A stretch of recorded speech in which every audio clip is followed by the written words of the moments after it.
नमस्कार दोस्तों, मणिपुर कॉन्फ्लिक्ट के पिछले वीडियो मैंने आपको बताया था मैतीस और कुकीज के लंबे इतिहास के बारे में। वही दो कम्युनिटीज जिनके बीच आज एक बहुत बुरी लड़ाई छिड़ रखी है। शॉर्ट में रिकैप करके बताऊं तो हमने बात करी थी कि कैसे वैलीज में रहने वाले मैतीस और पहाड़ियों में रहने वाले नागा ट्राइबल्स के बीच में रिसोर्सेज को लेकर अक्सर लड़ाइयाँ होती थी। फिर साल 1800s में बगल के जंगलों से कुकी ट्राइब को ब्रिटिश इंट्रोड्यूस करती है मणिपुर के सराउंडिंग एरियाज में, ताकि एक बफर बन सके नागा ट्राइब और मैतीस के बीच में। लेकिन यही कुकीज ब्रिटिश के खिलाफ जंग छेड़ देते हैं और ब्रिटिश इन्हें दूर रखने के लिए इनके जंगलों को अनगवर्नेबल घोषित कर देती है और इनर लाइन के जरिए इन्हें दूर रखती है। इंडिया की आजादी के बाद इन तीनों ग्रुप्स में इंसर्जेंसीज देखने को मिलती है। एक तरीके की प्राइवेट आर्मीज बनाई जाती है इन एथनिक कम्युनिटीज के द्वारा। नागास के कुछ कट्टर ग्रुप्स ने सेपरेट देश बनाने की डिमांड करी। मैती के कुछ इंसर्जेंट्स ने शुरुआत में मणिपुर को आजाद करने की भी बात करी थी और कुकी इंसर्जेंट्स आज के दिन मणिपुर से एक सेपरेट स्टेट चाहते हैं, कुकी लैंड नाम से। उसी वीडियो मैंने आपको आगे बताया था कि कैसे इन अलग अलग एथनिक कम्युनिटीज को सबसे बड़ा डर इसी चीज का रहता है कि कहीं इनकी आइडेंटिटी, इनका कल्चर ना खत्म हो जाए। और पिछले कुछ सालों में जो कुकीज और मैतीस के मॉडरेट लोगों ने बार बार डिमांड उठाई है प्रोटेस्ट करें, वो इसी बुनियादी रीजन के बेसिस पर करें। और अब जो इनके बीच में इतना भयानक वायलेंस देखने को मिल रहा है, इसके पीछे कई सारी मांगे, दरारें, डिफरेंसेस ऑफ ओपिनियन और मोर इम्पोर्टेंटली सरकार के द्वारा लिए गए कई फैसले रिस्पॉन्सिबल है। आइए समझते हैं आज के इस वीडियो में।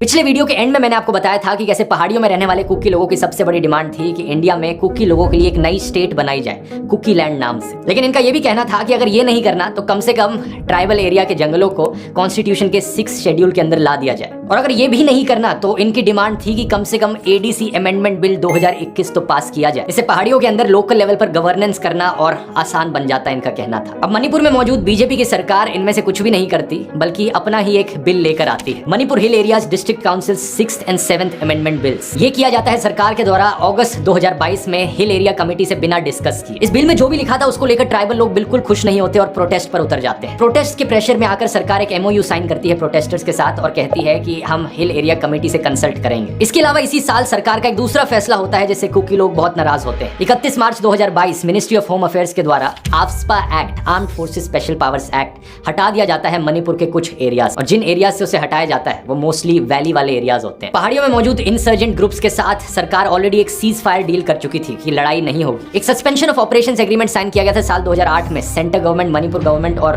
2 कुकी ऑर्गेनाइजेशंस के द्वारा, जिनमें 25 इंसर्जेंट कुकी ग्रुप्स आते थे। इसके तहत उन्हें हथियार नीचे रख देने थे। और क्योंकि ये सीज फायर सक्सेसफुल रहा था इतने सालों से, तो लोग एक्सपेक्ट कर रहे थे कि सरकार आफ्सपा हिल एरिया से भी हटा देगी। फाइनली एक लॉन्ग लास्टिंग शांति देखने को मिलेगी, लेकिन ऐसा होता नहीं। आगे चलकर मणिपुर की सरकार उल्टा ही करती है। मार्च 2023 में ये सस्पेंशन ऑफ ऑपरेशंस एग्रीमेंट भी पीछे ले लिया जाता है मणिपुर की सरकार के द्वारा। वो आरोप लगाते हैं कि ये इंसर्जेंट ग्रुप्स एजिटेशंस इन्फ्लुएंस कर रहे हैं फॉरेस्ट इंक्रोचर्स में, इसलिए हमने ये सस्पेंशन ऑफ ऑपरेशंस पीछे ले लिया। फिर आता है सरकार का तीसरा फैसला जिसको लेकर कुकी लोग और गुस्सा हो जाते हैं। आउटलुक के इस आर्टिकल को देखिए। स्टेट गवर्नमेंट डिस्ट्रिक्ट की बाउंड्रीज को रीड्रॉ करती है। कुछ ऐसी जमीन जो पहले हिल ट्राइब के एरियाज में होती थी उन्हें वैली डिस्ट्रिक्ट्स में डाला जाता है बिना ट्राइबल से कंसल्ट किए। ये जमीन सरकारी जमीन बन जाती है और अब उन्हें लैंड टैक्सेस पे करने पड़ते हैं। इतना ही नहीं, कुछ जगहों पर एविक्शन ड्राइव देखने को मिलती है। सरकार कहती है कि हमें रिजर्व जंगलों को सर्वे करना है और इसलिए जबरदस्ती एक गांव में मौजूद लोगों को बाहर निकाला जाता है। यह होता है के सोंगजांग गांव में, चूराचंदपुर डिस्ट्रिक्ट में। करीब 38 गांव को इलीगल सेटलमेंट्स कहा जाता है और वहां रहने वाले गांव वालों को एनक्रोचर्स घोषित कर दिया जाता है। याद करो, पिछले वीडियो में मैंने आपको बताया था कुकी लोगों को इन पहाड़ियों में बुलाया गया था मैतीस को बचाने के लिए, और अब इन्हें यहाँ से बाहर निकाल के फेंका जाता है। ये जगह, ये जायदाद और ये धरती,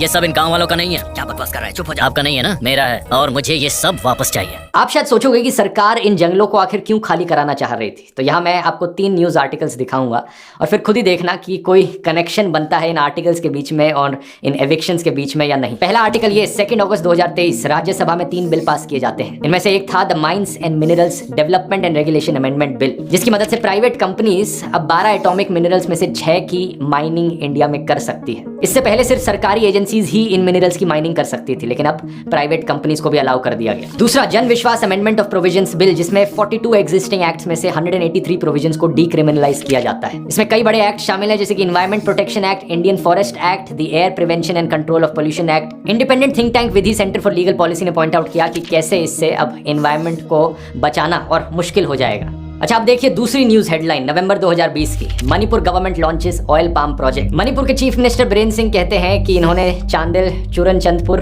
इम्फाल वेस्ट, बिष्णुपुर के कई डिस्ट्रिक्ट्स में जगह आइडेंटिफाई करी हैं जहां पर ऑयल पाम की कल्टीवेशन करी जा सकती है। इनका कहना है कि ये झूम कल्टीवेशन और पॉपी कल्टीवेशन के ऑल्टरनेटिव में हो सकती है। तीसरी news headline August 2022 oil palm cultivation, Godrej Agrovet science MOUs with Assam, Manipur and Tripura. इस आर्टिकल में लिखा है कि कैसे इस कंपनी को जमीन अलॉट करी जाएगी इन 3 स्टेट्स में ऑयल पाम कल्टीवेशन के लिए। अच्छा, एक चौथी हेडलाइन भी यहाँ देख लो अगस्त 2020 की, माइनिंग MOUs एंड कंसर्न्स इन मणिपुर। इस आर्टिकल में क्या लिखा है, माइनिंग को लेकर 39 MOUs साइन किए गए 2017 में। नीचे स्क्रॉल करो तो दिखा रखा है कि इससे एनवायरमेंट को क्या खतरा पहुंचता है, हेल्थ के लिए ये कितना हानिकारक हो सकता है। लिखा है कि माइनिंग से जनरेट किए जाने वाला पैसा जनता तक नहीं पहुंचेगा बल्कि कंसोलिडेट हो जाएगा in the wealth of powerful elites. इससे रिसोर्सेज डिप्लीट होंगे, चीप लेबर को एक्सप्लॉइट किया जाएगा, पॉवर्टी की हालत और खराब हो जाएगी। और मोर इंपॉर्टेंटली यहाँ लिखा है the mining operation will intensify the multifaceted conflict and human rights situation in Manipur. आज से 3 साल पुराने आर्टिकल ने वार्निंग दी थी। सीधा सीधा सवाल है यहाँ पर, अगर सरकार यहाँ प्राइवेट कंपनीज को माइनिंग अलाउ करेगी मणिपुर में, ऑयल पाम कल्टीवेशन अलाउ करेगी मणिपुर में, तो इसके लिए जमीन कहां से आएगी? क्या यही असली कारण था कि सरकार ने इन ट्राइबल कुकी लोगों की फोर्स्ड एविक्शन करी? सवाल बनता है। इन फोर्स्ड एविक्शंस के खिलाफ प्रोटेस्ट करने के लिए कुकी स्टूडेंट्स ऑर्गेनाइजेशन और इंडिजिनस ट्राइबल लीडर्स फोरम ने एक पीसफुल रैली कंडक्ट करी 9 मार्च 2023 को। सरकार ने इन पीसफुल प्रोटेस्ट पर रोक लगाने के लिए सेक्शन 144 इंपोज कर दिया। जैसे हम अप्रैल 2023 में आगे बढ़ते हैं, वायलेंस के कुछ इंसिडेंट्स ऑलरेडी देखने को मिल चुके थे। पुलिस के साथ क्लैशेस होते हैं, 2 प्रोटेस्टर्स को अरेस्ट किया जाता है। मणिपुर के चीफ मिनिस्टर को चूरचंदपुर आना था लेकिन उन्होंने अपनी विजिट कैंसिल कर दी जब वहां वायलेंस देखने को मिला। यह सब हुआ 28 अप्रैल 2023 के आसपास। फिर बोए जाते हैं दोस्तों नफरत के बीज। मणिपुर के चीफ मिनिस्टर ऑलरेडी कुकी लोगों के लिए एनक्रोचर शब्द का बार बार प्रयोग कर रहे थे। ऐसे ही काफी नफरत भरे मैती लोग भी कुकीज को आउटसाइडर्स करके पुकारते थे, इलीगल इमिग्रेंट घोषित करते थे। यहाँ बीच में एक ड्रामा हुआ था जिसमें chief minister Biren Singh resign करना चाहते थे। इन्होंने अपना रेजिग्नेशन लेटर भी छाप दिया था लेकिन किसी ने इनका रेजिग्नेशन लेटर फाड़ दिया। फिर अनफॉर्चुनेटली रिजाइन नहीं कर पाए। है ना बड़ी अजीब चीज, मतलब रेजिग्नेशन लेटर को दोबारा टाइप नहीं कर सकते या स्कैन या ईमेल नहीं कर सकते या फैक्स नहीं कर सकते। इसी समय के अराउंड 30 जून को ये ट्विटर पर एक यूजर एन बीरेन सिंह को ट्वीट करके कहते हैं कि इन्हें तो बहुत पहले ही रिजाइन कर देना चाहिए था। तो इनकी तरफ से जवाब में एक ट्वीट देखने को मिलता है कि आर यू फ्रॉम इंडिया और म्यांमार। फिर एक बड़ा ही मॉकिंग इमोजी यूज कर रखा है। अपने ऑपोजिशन में लोगों को एंटी नेशनल कहना, ये कहना कि वो तो इंडियन है ही नहीं, देखो कोई म्यांमार से तो नहीं है। वो अलग बात है कि इस ट्वीट को अगली सुबह डिलीट कर दिया गया था और इनके सोशल मीडिया टीम से एक मेंबर ने कहा कि ये ट्वीट इन्होंने नहीं लिखा था, ना ही इनकी टीम ने लिखा था। लेकिन सवाल ये उठता है कि फिर किसने लिखा था? चीफ मिनिस्टर बीरेन सिंह पर पहले भी आरोप लगाया गया है कि ये नफरत की पॉलिटिक्स खेलते हैं और डॉग विस्लिंग करते हैं। मार्च में एक इंटरव्यू दिया था इन्होंने जहां पर इन्होंने कुकी लोगों को इनडायरेक्टली रेफर किया कि ये लोग तो हमेशा इनक्रोच करते रहते हैं जंगलों को, प्रोटेक्टेड फॉरेस्ट को, पॉपी प्लांटेशंस करते हैं और ये लोग हमेशा ड्रग्स का बिजनेस करते हैं। रिसेंटली इन्होंने क्लैरिफिकेशन जरूर दी कि मणिपुर सरकार ड्रग कार्टेल्स के खिलाफ है, कुकी लोगों के खिलाफ नहीं है, लेकिन ये क्लैरिफिकेशन काफी दिनों बाद आई वायलेंस शुरू होने के। यहाँ पर एक ड्रग्स का भी इशू है। एक लार्ज स्केल पॉपी कल्टीवेशन देखी जाती है मणिपुर में, अफीम की खेती होती है जो कि बिल्कुल भी सही नहीं है। इसके खिलाफ एक्शन लिया जाना चाहिए। साल 2017 से स्टेट गवर्नमेंट ऑलरेडी 15,500 से ज्यादा एकड़ की पॉपी फील्ड की जमीन डिस्ट्रॉय कर चुकी है और बीरेन सिंह ने इसी को लेकर वॉर ऑन ड्रग्स भी अनाउंस करी थी। लेकिन प्रॉब्लम वाली बात तब बन जाती है जब एक ही कम्युनिटी के लोगों को बार बार ब्लेम किया जाता है, उनके खिलाफ नफरत फैलाई जाती है। यहाँ एक बड़ी कंस्पिरेसी थ्योरी फैलती है कि कैसे ड्रग कार्टेल्स एक साजिश है कुकी लोगों की, मैती लोगों के खिलाफ। स्क्रोल रिपोर्टर अरुणाब साइकिया जब ग्राउंड पर गए तो उन्हें दिखा कि कंस्पिरेसी थ्योरी हर दूसरा आदमी दोहरा रहा है मैती डोमिनेटेड एरियाज में। कुराइजा मथुबा एक स्पोक्स पर्सन मैती ग्रुप के, उन्होंने तो ओपनली कहा कि जो हो रहा है वो बड़ा सिंपल है, ये एक नार्को टेररिज्म का केस है। कुकी लोगों का group indigenous tribal leaders forum सीधा एन बीरेन सिंह को दोषी मानता है। कहता है कि जो अभी वायलेंट स्टेट में देखने को मिल रहा है ये सिर्फ चीफ मिनिस्टर की वजह से, उनके द्वारा कांस्टेंट हेट स्पीच फैलाई गई कुकीजो कम्युनिटी लोगों के खिलाफ। बार बार कुकीजो कम्युनिटी लोगों को ड्रग पेडलर्स, आतंकवादी, इलीगल इमिग्रेंट्स घोषित किया गया। इसी का ही कुछ कट्टर मैती ग्रुप्स ने फायदा उठाया और प्रोपेगेंडा फैलाया कि यहाँ पर एक Chin Kuki narco terrorism proxy war देखने को मिल रही है। Manipur BJP MLA Paolienlal Haokip ने कहा कि मणिपुर वायलेंस स्टेट की इन्वॉल्वमेंट के साथ हो रहा है, यानी मणिपुर की सरकार की इन्वॉल्वमेंट के साथ। हाउकिप ने इंडिया टुडे के लिए एक ओपिनियन आर्टिकल लिखा है जिसमें इनका कहना है इस एथनिक कम्युनल वायलेंस को इस तरीके से दिखाया गया चीफ मिनिस्टर के द्वारा कि यहाँ पर एक वॉर खेली जा रही हो नार्को टेररिस्ट के खिलाफ। कुकी ग्रुप्स का कहना है कि एक कम्युनिटी को अफीम की खेती से एसोसिएट करना बहुत ही अनफेयर है। इसमें कुकी लोग ही नहीं बल्कि मैतीज और नागाज भी इक्वली रिस्पॉन्सिबल है। मणिपुर पुलिस का जो डेटा है उसके अनुसार 2518 लोगों को अरेस्ट किया गया है ड्रग रिलेटेड केसेस में 2017 के बाद से, और इसमें से 1083 लोग जो पकड़े गए वो मैती पंगाल्स थे। 873 अरेस्ट कुकीज के थे और 381 अरेस्ट मैतीस के थे। तो ये कहना बिल्कुल गलत है कि सिर्फ एक ही कम्युनिटी यहाँ पर ड्रग्स की खेती कर रही है। जून 2018 में पुलिस ने एक बड़ी मेजर ड्रग्स की रेड करी थी जिसमें 4500 किलो हीरोइन पाया गया। टोटल ड्रग्स सीजर जो यहाँ पर हुआ उसका प्राइस बताया जाता है 28 करोड़ इंटरनेशनल मार्केट में। इस केस में प्राइम अक्यूज्ड आदमी थे लुको सुई जू, जिन्हें ड्रग कार्टेल्स का किंग पिन कंसिडर किया जाता है और ये एक लोकल बीजेपी लीडर थे। जुलाई 2020 की बात है। जो additional SP of narcotics and affair of border bureau है, उन्होंने एक एफिडेविट फाइल किया था इम्फाल हाई कोर्ट में। इस एफिडेविट में लिखा था कि मणिपुर के chief minister N Biren Singh allegedly pressure बना रहे हैं अपनी डिपार्टमेंट पर कि ये केस जो इस लोकल बीजेपी लीडर के खिलाफ है इसे ड्रॉप कर दिया जाए। अच्छा, एक चीज यहाँ मेंशन करनी जरूरी है, इवन दो अलग अलग कम्युनिटीज के लोग यहाँ इन्वॉल्व हैं अफीम की खेती में, लेकिन डेटा हमें दिखाता है कि 85% destroyed Poppy field area actually में कुकी डोमिनेटेड डिस्ट्रिक्ट्स में देखा गया। क्या कारण है इसके पीछे कि कुकी डोमिनेटेड एरियाज में यहाँ ड्रग्स की खेती देखी जा रही है? इसके पीछे कुछ ऑब्जेक्टिव रीजंस हैं। पहला तो ये कि जो शिफ्टिंग कल्टीवेशन वो ट्रेडिशनली प्रैक्टिस किया करते थे, अब वो इतना सस्टेनेबल बचा नहीं है। भारी संख्या में कुकी लोग पॉवर्टी से सफर करते हैं और इसी गरीबी की वजह से पैसे कमाने के लिए इनमें से कुछ लोग ड्रग्स की खेती पर उतर आते हैं। दूसरा एक कारण ये भी है कि ड्रग्स की खेती करना पहाड़ियों में ज्यादा आसान है वैली में करने से, क्योंकि पहाड़ियों में उसे छुपाकर आसानी से रखा जा सकता है अथॉरिटीज से। और यहाँ ये भी मेंशन करना जरूरी है कि ढेरों कुकी ग्रुप्स ने ड्रग्स के खिलाफ प्रोटेस्ट किया है। जनवरी के महीने में ही कुकी नेशनल ऑर्गेनाइजेशन, एक अम्ब्रेला ग्रुप है 17 आर्म्ड ग्रुप्स का, इन्होंने एक स्टर्न वार्निंग इशू करी उन लोगों को जो अभी भी अफीम की खेती कर रहे थे। ये वो ग्रुप्स थे जो सस्पेंशन ऑफ ऑपरेशंस एग्रीमेंट के अंडर थे। कुकीज की एक मेन बॉडी है कुकी इम्पी नाम से, वो भी एक्टिवली कैंपेन कर रही है कि कैसे अफीम की खेती को रोका जा सके। उनके स्पोक्स पर्सन ने कहा कि ये गरीबी की वजह से करते हैं लोग और अगर इसे रोकना है तो सरकार की मदद की जरूरत पड़ेगी। लेकिन सरकार यहाँ पर मदद करने की जगह उल्टा इन्हीं पर आरोप लगाती है और इनके खिलाफ नफरत फैलाती है। अब एक सिमिलर तरीके से इन्फिल्ट्रेशन का भी आरोप कुकीज पर लगाया गया। 2 मई 2023 चीफ मिनिस्टर ने कहा कि मणिपुर की स्टेट एक लार्ज स्केल इलीगल इमिग्रेशन का खतरा फेस कर रही है म्यांमार से। ये सुनकर आपको लगेगा कि भारी संख्या में इलीगल इमिग्रेंट्स मणिपुर में आ रहे हैं, लेकिन एन बीरेन की खुद की स्टेटमेंट के अनुसार पुलिस ने 410 इलीगल म्यांमार के इमिग्रेंट्स को डिटेन किया था जो मणिपुर में बिना प्रॉपर डॉक्यूमेंट्स के रह रहे थे। इसके अलावा करीब 2400 लोग हैं जो शेल्टर में रह रहे हैं डिटेंशन होम्स में स्टेट के बॉर्डर पर। और मणिपुर की पॉपुलेशन 2011 के सेंसस के अनुसार 28.5 लाख, इसमें से मैतीस की पॉपुलेशन अप्रोक्सीमेटली 16 लाख हो। तो सोचने वाली बात है 2800 लोगों से कितना बड़ा खतरा पहुंचता है इन 16 लाख लोगों को। मैं ऑलरेडी आपको पिछले वीडियो में बता चुका हूं, एक बॉर्डर पर फेंस बनाया जा रहा है इंडिया म्यांमार बॉर्डर पर ताकि इलीगल इमिग्रेंट्स को रोका जा सके। उसके अलावा पुलिस भी इलीगल इमिग्रेंट्स को अरेस्ट करने का काम कर रही है। फिर एक इनर लाइन परमिट का सिस्टम भी एस्टैब्लिश्ड है। तो सवाल ये भी उठता है कि ये खतरा कितना बड़ा खतरा है और कितना यहाँ पर पॉलिटिकल खेल खेला जा रहा था। तो नो डाउट अगर प्रॉब्लम है उसे सिस्टमैटिकली सॉल्व किया जाना चाहिए, लेकिन लोगों के अंदर नफरत नहीं फैलाई जानी चाहिए। अब हुआ क्या, क्योंकि इतना हल्ला मच रहा था इस चीज को लेकर, बहुत से मैती कम्युनिटी के लोगों ने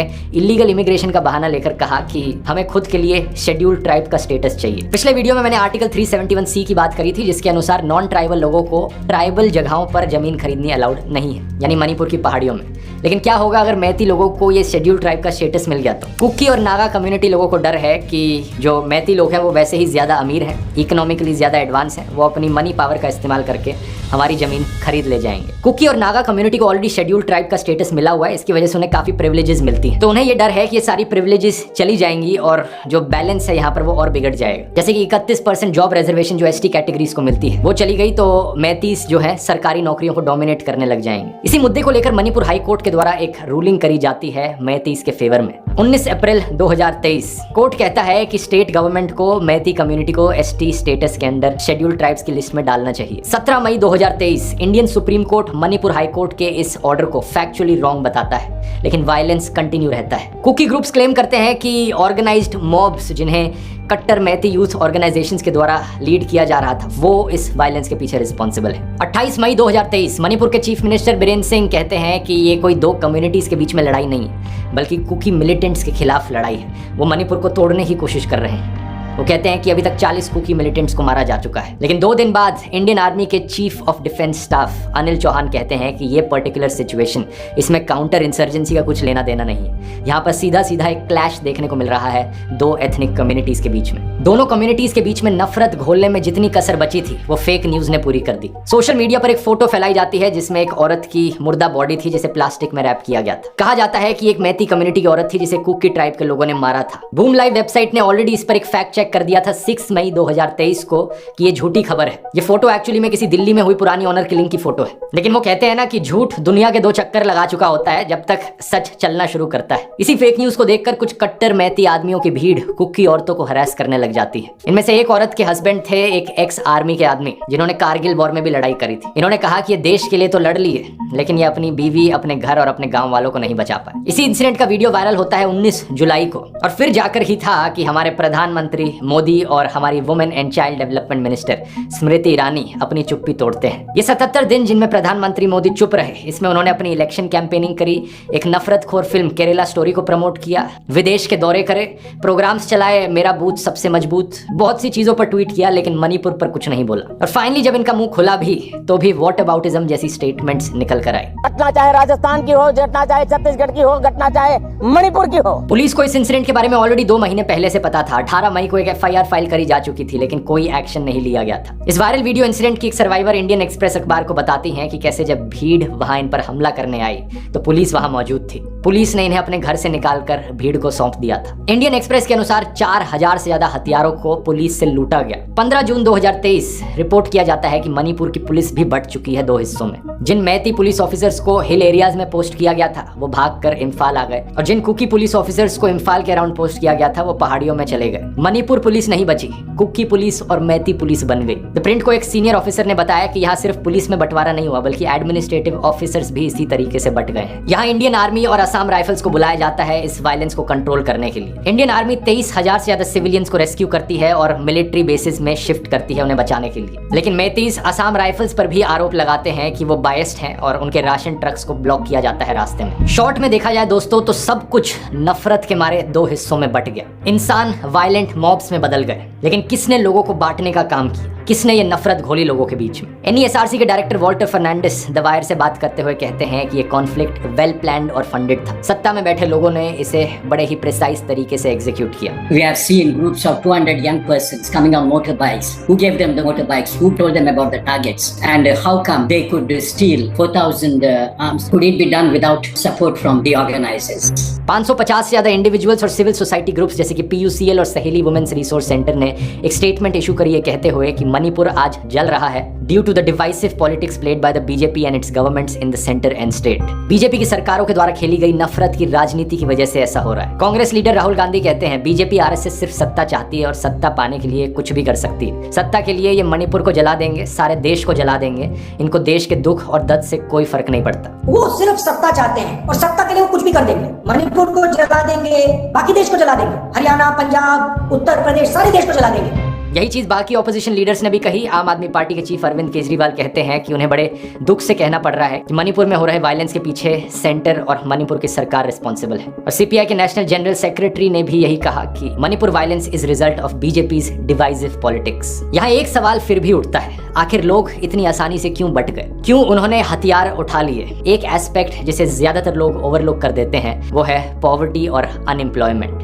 गरीबी और बेरोजगारी मणिपुर में। और यहाँ सिर्फ कुकी लोगों की बात नहीं हो रही है, बल्कि आम मैती लोगों की भी बात हो रही है। मैं अभी तक आपको बताते आया हूँ कि कैसे मैती कम्युनिटी ज्यादा अमीर है कुकीज के कंपैरिजन में, लेकिन ये इकोनॉमिक वेलबींग सिर्फ कंपैरेटिव है। सच बात यह है कि मैती लोगों में भी गरीबी और बेरोजगारी बहुत देखने को मिलती है। 2013 के प्लानिंग कमीशन के अनुसार मणिपुर रैंक 3rd पर है इन बिलो पॉवर्टी लाइन 36.89%। सिर्फ छत्तीसगढ़ और झारखंड में मणिपुर से ज्यादा बुरी हालत है पॉवर्टी को लेकर। अगर हम नीति आयोग की multi dimensional poverty index report को देखें जो NFHS सर्वे 2015-16 पर आधारित है तो थोड़ी सी बेटर पिक्चर दिखती है। मणिपुर 14th है फ्रॉम द बॉटम। 17.89% लोग यहाँ पर मल्टी डायमेंशनली पुअर है।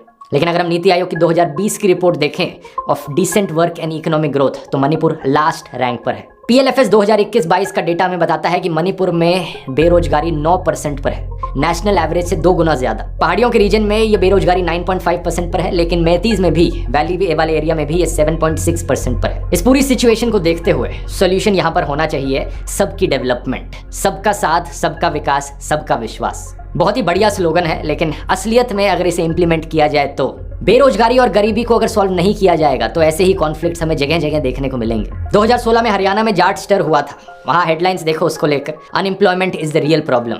Ignited hopes and no jobs, why Jats have revolted. Unemployment driving protests से जाट यूथ। जब लोग गरीब होते हैं, बेरोजगार होते हैं, उन्हें बांटना बहुत आसान होता है। यही कारण कि हरियाणा में उस वक्त स्टेट को जाट और नॉन जाट लाइंस पर बांट दिया गया था। या फिर गुजरात में पट्टीदार एजिटेशन इसका एग्जाम्पल हो सकता है, जिसके पीछे रूट कॉज फिर से अनएम्प्लॉयमेंट थी।